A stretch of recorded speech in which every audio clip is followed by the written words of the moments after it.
When I was a child growing up, I always wanted superpowers so that I could rid the world of evil.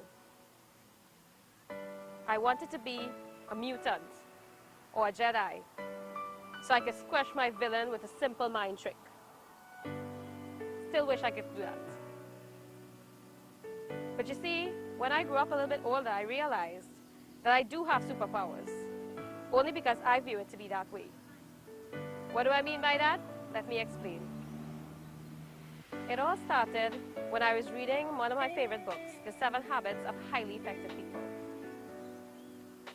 I came across a story of a man, Dr. Viktor Frankl, who was born in the early 1900s. He was an Austrian neurologist and psychologist. And later, when Austria was taken over by the Nazis in 1938, he was banned from his practice because he was a Jew.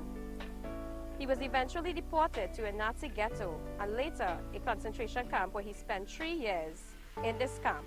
He got separated from his family, wife, parents, and spent months as a slave laborer. When I read Dr. Viktor Frankl's story, it struck me deeply within my soul. Dr. Frankl was an Austrian neurologist. According to his chronicles, his experiences as a concentration camp inmate led him to discover the importance of finding meaning in all forms of existence, even the most brutal ones, and thus a reason to continue living.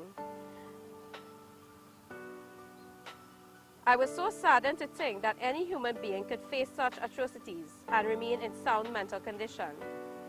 Well, it was in those moments that Dr. Viktor Frankl had his greatest revelation, and he wrote, "Everything can be taken from a man but one thing, the last of the human freedoms, to choose one's attitude in any given circumstances, to choose one's own way."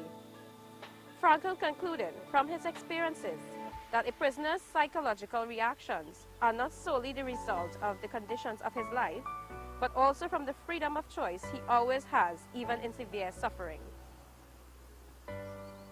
I don't know about you, but I have a super hard time wrapping my mind around that. How can anyone not be reactive in such situations? I mean, someone cuts me off in traffic and I'm ready to give them my mind or the finger. Of course, we are all human beings, but some people really do rise above their circumstances and take the higher road.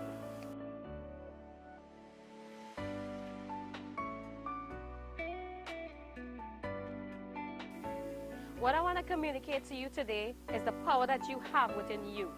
And that, my friends, is the power to choose.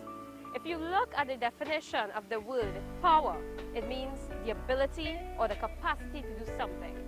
You don't have to be reactive anymore. You don't have to just let your circumstances dictate how it's going to affect you inside. You, my friend, can choose to be positive.